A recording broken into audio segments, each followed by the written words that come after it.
In the forests of eastern Ukraine, a terrifying new weapon is turning the war into a firestorm. Footage shows what looks like a miniature sun falling from the sky, a drone unleashing molten metal hot enough to melt through steel. This isn't science fiction, it's thermite, and it burns at over 4,000 degrees Fahrenheit. These aren't military-grade drones, they're modified quadcopters, cheap, fast, and now deadly. Ukraine calls them Dragon drones. And while they've been in the shadows since 2024, what's changing now is how Ukraine plans to deploy them, more precisely, more strategically, and possibly on a larger scale. So what is thermite? How does it work? And could this old-school weapon, reborn through modern tech, rewrite the rules of drone warfare? Let's break it down. Thermite isn't a brand new invention. It dates back to the late 19th century when German chemist Hans Goldschmidt developed the mixture while trying to produce pure metals without using carbon. He soon discovered its value in high-temperature welding. What makes thermite unique is its relatively simple, interchangeable composition combined with extraordinary physical effects. At its core, thermite is just a mixture of an oxide of a metal, typically iron oxide, Fe2O3 or rust, and a metal powder, usually aluminium. When initially mixed and stored, these don't do much by themselves, but when ignited, this humble mixture creates an aluminothermic reaction that produces temperatures of up to 4,500 degrees Fahrenheit. This temperature is hot enough to melt through steel and continue burning even underwater. Even worse, or better, depending on what you're trying to achieve, this reaction is nearly impossible to extinguish once started. Water can even make it deadlier by potentially causing steam explosions, and conventional fire extinguishers are useless against it. Unlike traditional fires, thermite does not require external oxygen to sustain the reaction. The oxidizer is the oxide molecules being transformed into aluminium oxide, meaning it can keep burning until all of the metal oxide is transformed into aluminium oxide, depending on the initial mixture proportions. Curiously, this also makes thermite one of the more unusual reactions, as it doesn't create gas or steam. Instead, it spews out liquid hot iron and rust mixture, or slag, in globules that can ignite nearby materials while cooling down.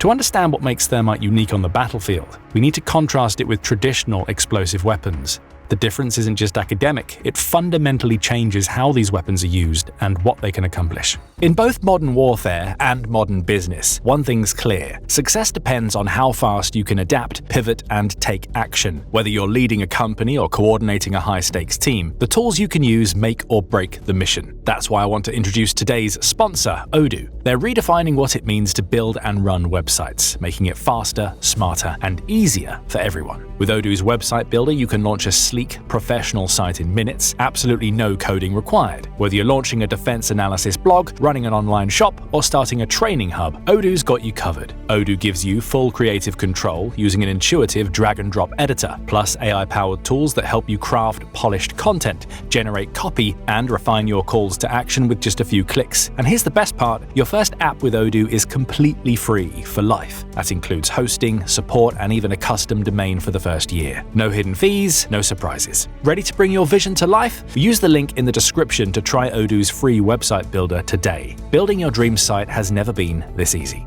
Conventional explosives like those found in artillery shells, grenades, or mines work through detonation, which is a supersonic chemical reaction that creates an intense pressure wave. This pressure, combined with fragmentation from the weapon casing, causes damage through three primary mechanisms: blast pressure, fragmentation, and kinetic force. Essentially, as the internal pressure of the blast tries to even out with the atmospheric pressure, the fragments of the device are scattered at extremely high speeds. This kinetic energy allows them to get lodged in or pierce the target, which can be equipment or people, depending on the construction of the weapon.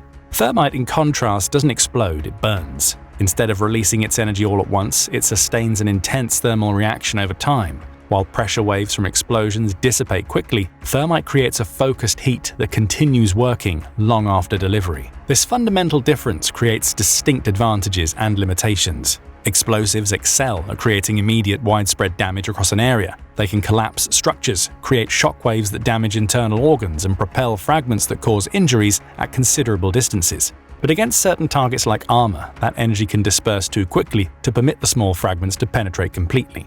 Thermite trades the instantaneous, wide-area effect for intense, focused, and sustained damage. It might not immediately destroy everything in a radius, like a high-explosive shell, but it can burn through materials that would survive a conventional explosion. A tank might shrug off a near miss from an explosive shell, but even a small amount of thermite finding its way into vulnerable components can disable or destroy the entire vehicle by melting critical systems. This explains why certain targets are particularly vulnerable to thermite attacks. Modern tanks are designed with sophisticated composite armor specifically engineered to dissipate and defeat the energy from explosive warheads. But this same armor provides limited protection against a substance that simply melts through at temperatures exceeding what these materials were designed to withstand.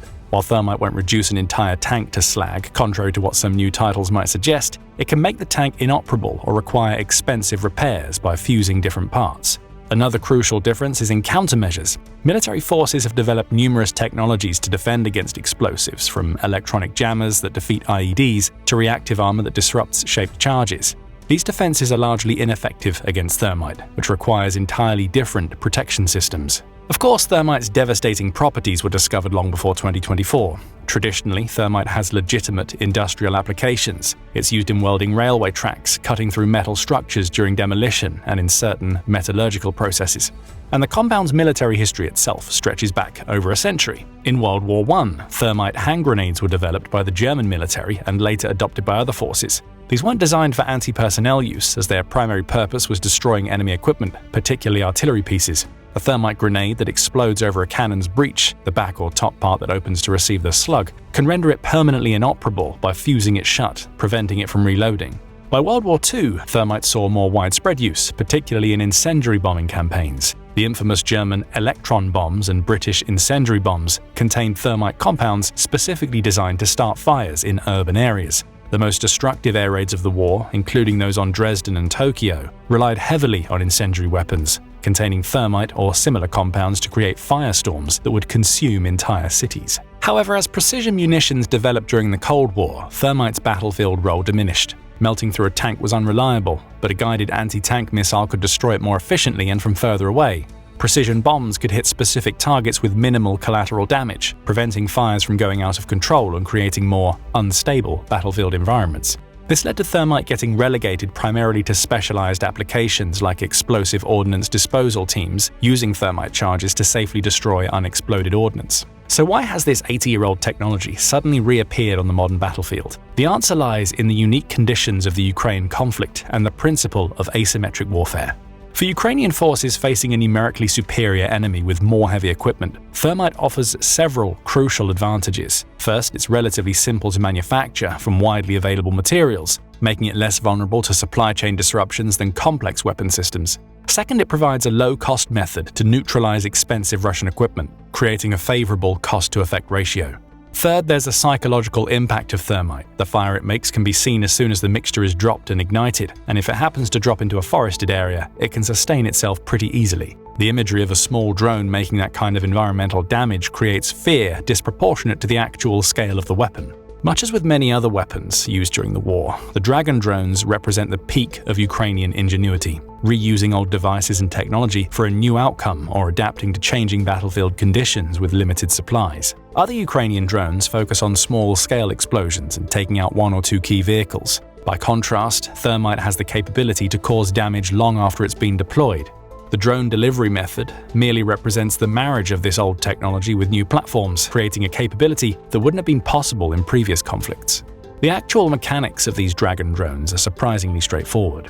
Ukrainian forces typically use modified commercial drones such as quadcopters used for shooting aerial videos, equipped with a simple release mechanism. The thermite mixture is carried in containers that can be remotely released over targets. The footage shown in September 2024 supports Dragon drones being based on traditional quadcopter models. Additionally, the most common deployment involves a shower of molten thermite rather than a single large payload. This creates a rain of superheated metal particles falling onto the target, which led to the nickname Dragon, for its visual similarity to the mythical beast breathing fire. What makes these small drones perfectly effective is their ability to exploit vulnerabilities in armored vehicles. Modern tanks and armored personnel carriers are designed to withstand explosive force and penetration, but have ventilation systems, optics, and other access points that can be compromised by flowing molten metal. Once thermite enters these openings, it can ignite ammunition, fuel, or hydraulic systems inside the vehicle, causing catastrophic secondary explosions. And the first-person view drones most commonly used to deliver them are operated by expert crews who can deftly navigate around obstacles and directly position them for maximum effect. Ukrainian units operating these drones have released videos showing thermite attacks on Russian tanks, armored vehicles, and fortified positions. One particularly notable video shows a drone releasing thermite over a Russian T-72 tank, with the molten metal flowing into the vehicle's engine compartment and eventually causing the ammunition to cook off in a massive explosion. But despite the initial effectiveness of the Dragon drones, there are a few things that could hold them back. The first is the legality of using incendiary weapons like thermite in warfare.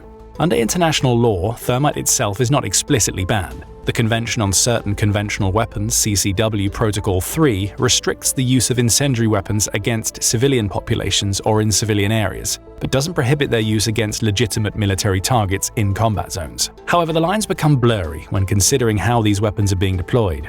The use of incendiary weapons near populated areas or even when targeting military objectives enters a legal grey area. Both Ukrainian and Russian forces have been accused of using various incendiary munitions throughout the conflict, including thermite, white phosphorus, and similar substances. Human rights organizations like Amnesty International and Human Rights Watch have documented numerous instances of incendiary weapon use in the conflict, though attributing specific attacks to specific actors remains challenging due to the fog of war and information warfare. The reality is that while international law provides guidelines, enforcement during an active conflict is nearly impossible. Both sides claim their use of such weapons is targeted exclusively at military objectives away from civilian areas. As such, since thermite is technically designed primarily for industrial use to melt metal rather than kill people, its use skews towards legitimate military use. This means Ukraine is in the clear to use drones this way, so long as it can maintain using them solely against military targets. But this is a slippery slope. If Ukraine decides to use the weapon more broadly, it can be lucrative to use it to destroy weapon depots or other vital targets which can be located closer to civilian areas.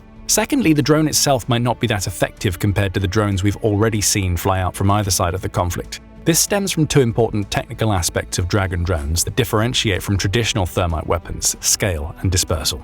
Military-grade thermite munitions typically deliver large and concentrated payloads, ensuring maximum destructive effect on a single target. Dragon drones, in contrast, only carry a limited amount of thermite, usually just a few pounds at most, and disperse it over a wide area during delivery. This dispersal pattern means that thermite cools more rapidly than it would in a concentrated delivery, reducing its effectiveness against heavily armored targets. While still devastating against light vehicles, personnel, and equipment, the limited payload and wider distribution make these drone-delivered attacks somewhat less destructive than purpose-built military incendiary weapons. However, this limitation doesn't apply when the target is an environment rather than a specific piece of equipment, and this is where the Dragon drones find perhaps their most strategically significant application: forest and field ignition. Eastern Ukraine features extensive forests and agricultural fields, particularly in the northern sectors of the front where Russian forces attempt to advance through wooded terrain. Ukrainian forces have been recorded using thermite drones to initiate forest fires in the path of advancing Russian units. The resulting fire can root out Russian forces from their positions or create natural barriers that force enemy troops to reroute or delay operations.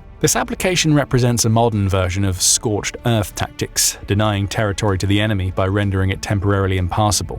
In the densely wooded areas of the front, these fires can spread rapidly, creating obstacles that persist for days and are visible even on satellite imagery. Additionally, by using fire this way, Ukraine can lay down cover from a distance. Without it, Russian land operations become significantly riskier as their troops are forced to march over flat, unprotected ground. Given that Russia has been noted for using human wave attacks during the war already, doing them in areas that are either barren or likely to be ignited can mean all but certain death for the troops involved. The Dragon drone also isn't the first incendiary weapon to stir controversy on the battlefield. Throughout military history, fire-based weapons have occupied a special place of fear and moral questioning. From Greek fire, used by the Byzantine Empire, to napalm in Vietnam, incendiary weapons have consistently drawn particular attention due to their horrific effects on human targets and their indiscriminate potential. The Dragon drone follows this tradition, though at a smaller scale. The most modern direct comparison would be to improvised napalm bombs used in various conflicts, particularly in Syria, where opposition forces converted commercial drones into platforms for delivering incendiary materials against government forces.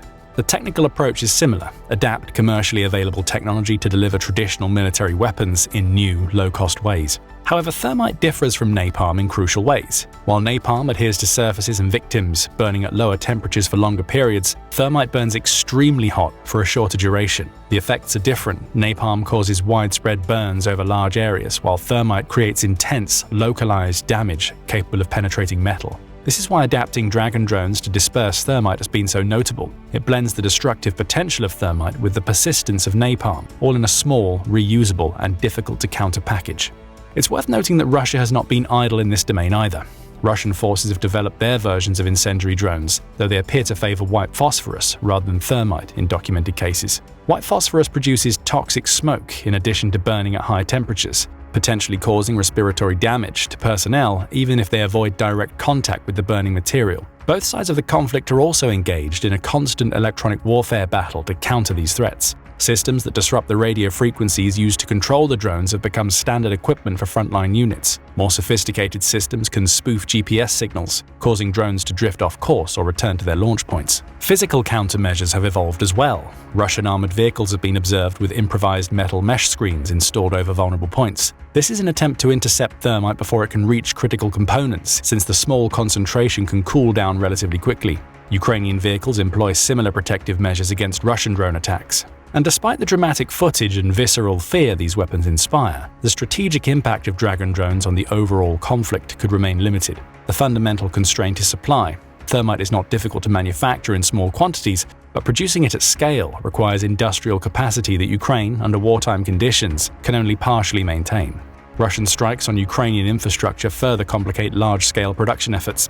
Additionally, these weapons require specific conditions to be maximally effective. They work best against stationary targets in good weather conditions and at relatively short ranges from the operator. As a tactical tool, they excel in niche scenarios but lack the versatility of artillery, guided missiles, or conventional drone-dropped munitions. Perhaps most importantly, these weapons represent an escalation in means but not necessarily an outcome. While visually dramatic and psychologically impactful, they don't fundamentally alter the battlefield calculus in a way that precision long-range missiles or sophisticated air defense systems might. This doesn't mean they're insignificant. For Ukrainian forces operating with limited resources, any tactical advantage matters, and for individual Russian soldiers facing these weapons, they represent a terrifying new threat. But in the broader strategic picture, Dragon drones are just one more innovation in a war defined by adaptability and improvisation on both sides. The more concerning prospect may be how Russia might adapt and escalate this approach as the war continues into its fourth year. As Russian conventional advances stall and casualties mount, Putin's regime has shown increasing willingness to target civilian infrastructure and employ tactics previously considered beyond the pale. Russia has already been credibly accused of numerous war crimes during this conflict. The United Nations has documented extensive evidence of summary executions, torture, sexual violence, and indiscriminate attacks on civilian targets. The deliberate targeting of hospitals, schools, and residential areas has been a consistent feature of Russian operations, particularly in cities like Mariupol, Kharkiv, and Kherson. Given this pattern, there's legitimate concern that Russia might deploy incendiary weapons at a much larger scale, particularly against urban areas, as part of a broader strategy to break Ukrainian resistance through terror. The technological bar for producing thermite and similar incendiaries at scale is well within Russia's industrial capabilities, even under sanctions. And unlike precision-guided munitions, which rely on components Russia struggles to produce domestically, incendiary weapons can be manufactured using widely available materials. Russia also has the means to create and deploy glide bombs en masse. Retooling those navigational add-ons to fit thermite canisters might not be that far of a stretch. The international response to such escalation would likely be severe, but Putin might not even care. The Russian president has repeatedly demonstrated willingness to suffer through diplomatic isolation and economic pressure in pursuit of his objectives in Ukraine. He has frequently posited the use of nuclear weapons in Ukraine, which would be an even worse scenario for the entire world. So incendiary weapons being used to greater extent might be seen as a compromise in his mind.